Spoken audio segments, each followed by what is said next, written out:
열왕기하 12장 1절에서 16절까지 봅시다. 12장 1절에서 16절입니다. 12장 1절에서 16절 교독하면서 봅시다. 제가 먼저 1절 읽겠습니다. 예후의 제17년에 요아스가 왕이 되어 예루살렘에서 40년간 통치하니라. 그의 어머니 이름은 시비아라 부엘세바 사람이더라. 요아스는 제사장을 여호와다가 그를 교훈하는 모든 날 동안에는 여호와 보시기에 정직히 행하였으되 다만 산당들을 제거하지 아니하였으므로 백성이 여전히 산당에서 제사하며 분향하였더라. 요아스가 제사장들에게 이르되 여호와의 성전에 거룩하게 하여 드리는 모든 은 곧 사람이 통용하는 은이나 각 사람의 몸값으로 드리는 은이나 자원하여 여호와의 성전에 드리는 모든 은을 제사장들이 각각 아는 자에게 받아들여 성전의 어느 곳이든지 파손된 것을 보거든 그것으로 수리하라 하였으나 요아스 왕이 제2년에 이르도록 제사장들이 성전에 파손한 데를 수리하지 아니하였느니라. 요아스 왕이 대제사장 여호야다와 제사장들을 불러 이르되 너희가 어찌하여 성전에 파손한 데를 수리하지 아니하였느냐. 이제부터는 너희가 아는 사람에게서 은을 받지 말고 그들이 성전에 파손한 데를 위하여 드리게 하라. 제사장들이 다시는 백성에게 은을 받지 아니하고 성전 파손한 것을 수리하지도 아니하기로 동의하니라. 제사장 여호야다가 한 궤를 가져다가 그것의 뚜껑에 구멍을 뚫어 여호와의 전문 어귀 오른쪽 궤 오른쪽 곧 제단 옆에 두매 여호와의 성전에 가져오는 모든 은을 다 문을 지키는 제사장들이 그 궤에 넣더라. 이에 그 은이 많은 것을 보면 왕의 서기와 대제사장들이 올라와서 여호와의 성전에 있는 대로 그 은을 계산하여 공하고 그 달아본 은을 일하는 자 곧 여호와의 성전을 맡은 자의 손에 넘기면 그들은 또 여호와의 성전을 수리하는 목수와 건축하는 자들에게 주고 또 이장과 석수에게 주고 또 여호와의 성전 파손한 데를 수리할 제목과 다리는 돌을 사게 하며 그 성전을 수리할 모든 물건을 위하여 수리하였으니 여호와의 성전에 드린 그 은으로 그 성전의 은 대접이나 불집기나 주발이나 나팔이나 아무 은 그릇이나 은 그릇도 만들지 아니하고 그들을 일하는 자에게 주어 그것으로 여호와의 성전을 수리하게 하였으며 또 그 은을 받아 일꾼에게 주는 사람들과 회개하지 아니하였으니 이는 그들이 성실히 일을 하였음이라. 첫 번째 은과 둘째 은은 여호와의 성전에 드리지 아니하고 제사장에게 드렸더라. 아멘. 지금 저와 여러분이 12장 1절로부터 교독하면서 봤는데 좀 어렵죠? 이게 뭔 말인가 싶을 수 있습니다. 저도 어제 이렇게 말씀을 준비하는데 이걸 몇 번에서 반복해서 읽어봤어요. 근데 요것만 갖고는 문맥이 정확하게 이해가 되지 않더라고요. 그것도 맨 낮에 그래서 목사가 정신을 차리고 반복해서 읽었는데 전체적인 문맥이 파악되지 않으면 아침에 이제 잠에서 깬 지 얼마 안 된 우리가 이 말씀을 읽었을 때 이해가 되는 건 정상이 아닙니다.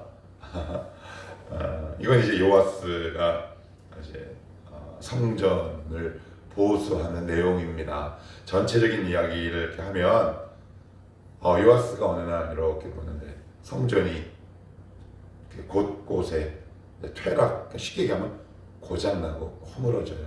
그런데 요아스 이전에 세 개의 왕 아달랴 우상숭배죠. 그 다음에 아시아 역시 마찬가지고 요거랑 셈 3대 왕을 걸치면서 이방신을 섬기는 자들이 왕을 자리에 있었기 때문에 성전은 어떻게 됐을까요? 당연히 보수가 제대로 돼 있지 않았겠죠. 혹은 방치했거나. 그러니까 이제 다시 여호와 신앙이 회복되고 어제 종교 대개혁이 일어난 이후에 요아스가 이제 왕위에 딱 앉아 보니까 예루살렘 성전, 일명 솔로몬 성전이 곳곳에 무너진 곳, 부서진 곳 이런 것들이 있단 말이에요. 그러니까 여호야다라는 대제사장을 불러서 뭐라고 하냐면 야, 보수하십시오. 명령을 내려요. 그런데 시간이 한참 흐르고 나서 오늘 여기 본문에 보시면 제위 23년, 그러니까 정확하게 언제 명령했는지는 모르지만 아마도 어린 나이에 7세에 올랐거든요. 요아스가 아마 어린 나이에 그 명령을 내린 것 같아요. 어린 신앙에도. 그런데 23년 6절에 한번 보시면 요아스 왕 제 23년에 이르도록 제사장들이 성전에 파손한 데를 수리하지 않는 거예요. 그랬더니 요아스가 뭐라 그래서 여호야다 대제사장을 부릅니다. 아니 대제사장 이거 어떻게 된 겁니까? 물어보니까 문제가 생겼어요. 무슨 문제? 헌금을 이렇게 받잖아요. 근데 그걸 성전을 보수하는 데 사용하지 않고 제사장들의 생활비로 유용한 거예요. 어떻게 이런 일이 가능할까요? 예, 가능합니다. 3대 동안 이방 우상들을 섬기느라 제대로 된 헌금이 있었을까요? 제사장들의 생활이 피폐해질 수밖에 없죠. 그들도 사람인데. 그래서 어떻게 돼요? 자신들의 생활비로 유용하게 돼요. 여기서 중요한 게 있어요. 그러니까 공동체는 일부분에게 이거 제사장에게만 책임 물을 수 있습니까? 물론 물을 수 있죠. 근데 제사장에게만 물을 수는 없다. 왜요? 16절 한번 봅시다. 같이 한번 볼까요? 시작. 속건제의 은과 속죄제의 은은 여호와의 성전에 드리지 아니하고 제사장에게 돌렸더라. 이게 무슨 얘기예요? 15절까지는 성전 보수 수리 이야기하다가 갑자기 화면 앵글이 확 바뀌면서 그 속죄제 은은 여호와의 성전에 드려야 하는데 제사장에게 돌렸더라. 왜요? 생활비로 주었더라라는 말이에요.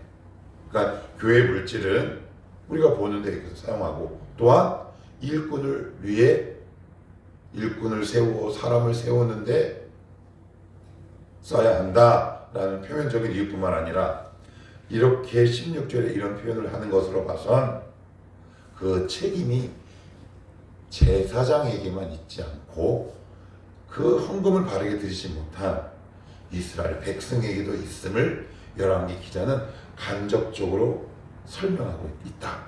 이렇게 이해하시면 본문의 흐름이 들어온다. 이렇게 보시면 돼요. 그러니까 이게 공동체는 목사만의 책임이 아니다.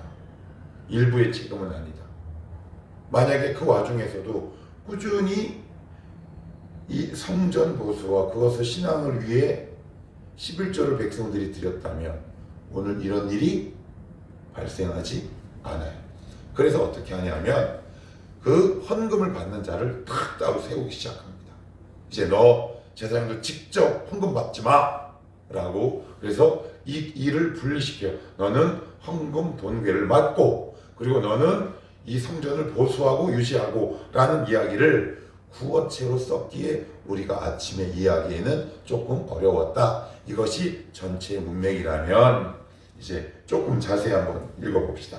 자, 2절 같이 한번 읽어봅시다. 시작. 요아스는 제사장 여호야다가 그를 교훈하는 모든 날 동안에는 여호와 보시기에 정직히 행하였으되 이렇게 되어 있습니다. 요아스는 제사장 여호야다가 그를 교훈하는 모든 날 동안. 이게 무슨 얘기일까요? 살아있는 동안이란 말이에요. 첫째는 살아있는 동안 교훈했기 때문에 그래요.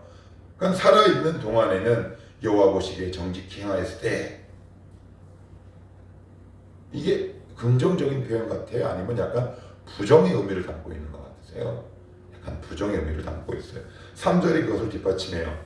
다만 산당들을 제거하지 아니하였으므로.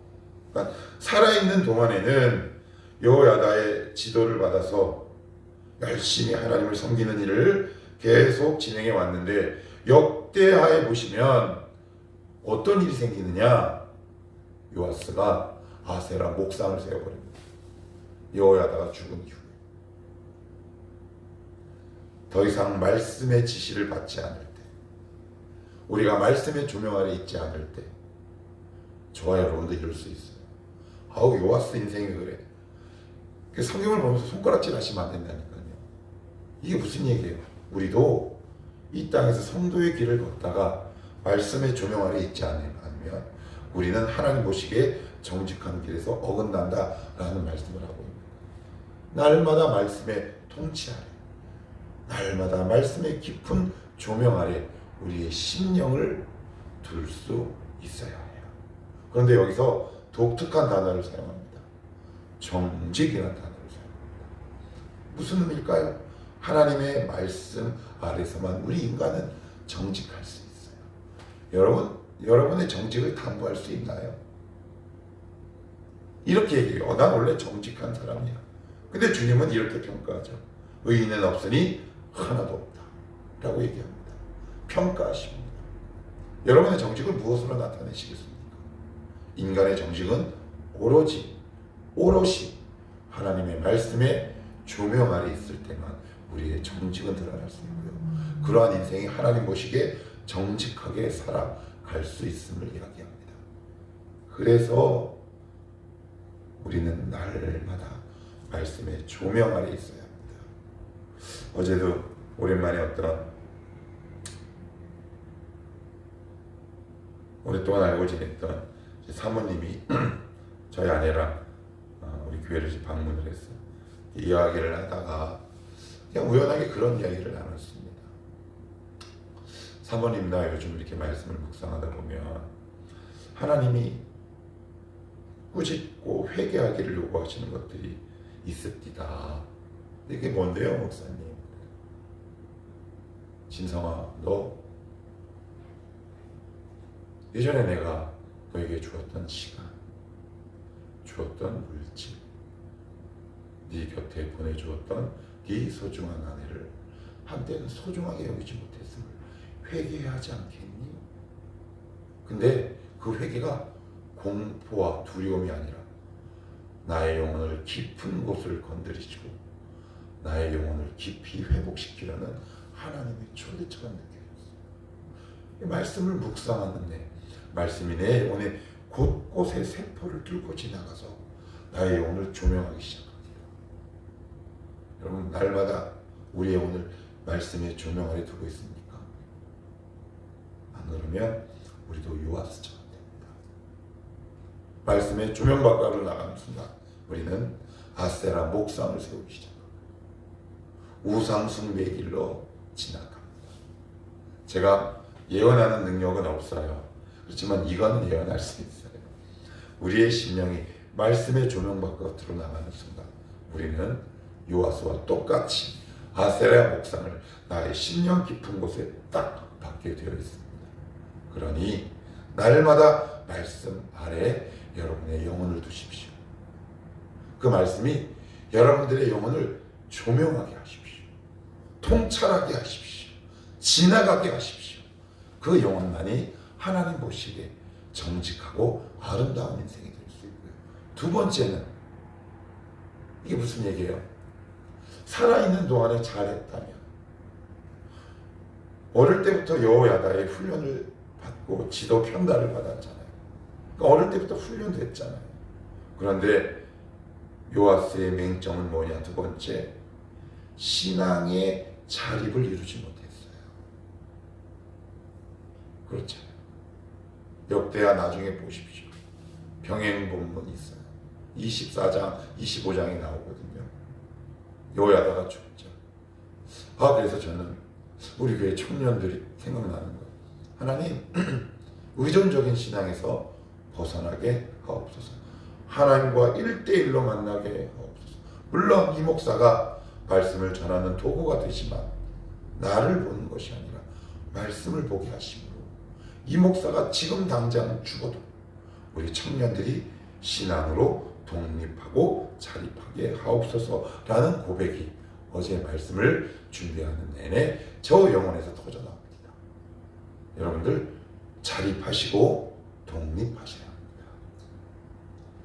그것이 신앙의 핵심입니다.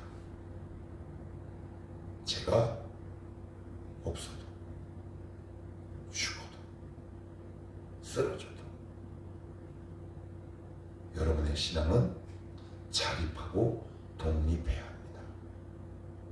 어떻게? 날마다 말씀의 조명 아래 나의 심령을 두심으로 말씀이 여러분 영혼 깊은 곳에 들어가실 수 있기를 축복합니다. 그래야 우리는 정직한 인생을 살아낼 수 있습니다. 아름다운 인생을 살아낼 수 있습니다. 그러면서 사모님 얘기를 하면 맞아요 목사님. 그래서 목사님은 이제 아무래도 개척교회 하니까 이렇게 말씀을 깊이 볼 수 있는 시간이 참 있어서 그런 것 같아요. 우리 남편은 너무 바빠요. 그러니까 이게 이제 제가 방송에 안 나가면 조금 말을 조금 막 할 텐데 이게 또 유튜브에 올라가가지고 말을 무서워서 못 하겠어요. 되게 바쁘거든요. 근데 저도 바빴어요. 마음이 없었지. 더 봅시다. 자, 그리고 3절도 한번 읽어볼게요. 자, 시작. 다만 산당들을 제거하지 아니하였으므로 백성이 여정히 산당에서 제사하며 분향하였더라. 하나님이 이스라엘 왕들을 평가하실 때 항상 이 부분이 걸려요. 산당. 이 산당은 뭐냐면 말 그대로 거기에 제단이 있어요. 영어로 보시면 알타, ALTAR. 그러니까 제단을 둬요. 그런데 제단은 어디에 있어요? 이스라엘 공동체가 제사를 어디에서 드리게 되어 있습니까? 예루살렘 성전에. 그런데 이 산당은 뭐냐면 제단이 있는 곳이거든요. 뭔가 이상하지 않아요? 왜 이스라엘 왕들은 하나님이 그렇게 싫어하시는데 산당을 제거하지 않았을까요? 제가 산당 안에 뭐가 있다고 그랬어요? 제단. 원래 이 제사는 어디에서만 드린다고요? 솔로몬 성전, 예루살렘 성전.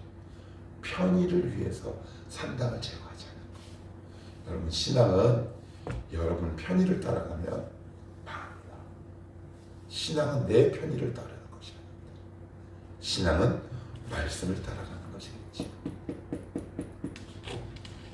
우리는 끊임없이 편리하고자 합니다. 여러분 신앙은 편리한 것이 아닙니다. 신앙은 말씀에 내 자아를 죽이는 거겠지요. 두 번째, 오래 묵혀두었기 때문에 그렇습니다. 습관이 관습이 되고 그 관습이 문화가 되지. 그것이 나의 인격이 됩니다. 죄도 동일합니다. 하나님께서 어떤 말씀을 통해 나의 죄를 이렇게 지적할 때 그것을 그 순간 제거해내지 않으면 그것이 오래 묵혀서 이스라엘 왕들이 결국 제거하지 못했던 산당과 같이 내 안에 자리 잡게 될 수 있음을 기억하셔야 합니다. 아니 우리가 답답하죠. 아니 저걸 왜 제거하지 못해? 하나님 우리 보고 그거 그러십니다. 너 그거 오래됐잖아. 그러니까 이 이야기는 나의 이야기죠. 신앙은 편의에 따라 하는 것이 아니다. 신앙은 말씀에 따라 살아내는 삶이다. 두 번째는 혼합신앙이 있었어요. 혼합신앙. 근데 그들은 그게 보였을까요? 안 보였을까요? 안 보입니다. 보이지 않습니다. 왜요? 예수의 이름으로 하는 거거든요. 여호와의 이름으로 하는 거거든요. 그래서 안 보입니다. 예수의 이름으로 하는 모든 것을 신뢰하지 마시고 분별해내십시오. 그게 21세기를 살아가는 성도의 책임이자 실력입니다. 그건 깊이, 그래서 이런 말씀 있잖아요. 너가 하나님의 말씀을 옳게 분별하여 디모데에게 하는 말씀 있잖아요. 분별해내십시오. 말씀의 실력을 키워내십시오. 그래야 혼합신앙을 분별할 수 있습니다. 마지막으로 보시면 뿌리 깊게 자리 잡고 있다 그랬어요. 하나님 혹시 오늘 말씀을 전하다가 이렇게 듣다가 뭔가 다가온 게 있으십니까? 산단 같은 것이 혹시 있으십니까? 바로 제거하십시오. 아니면 습관이 되고 더 나아가 우리 가정의 문화가 될 수도 있습니다. 말씀의 조명을 날마다 여러분 영혼 속에 비추게 하십시오. 그것이 정직하고 아름다운 삶을 살아가는 최고의 비결이다. 기도합시다.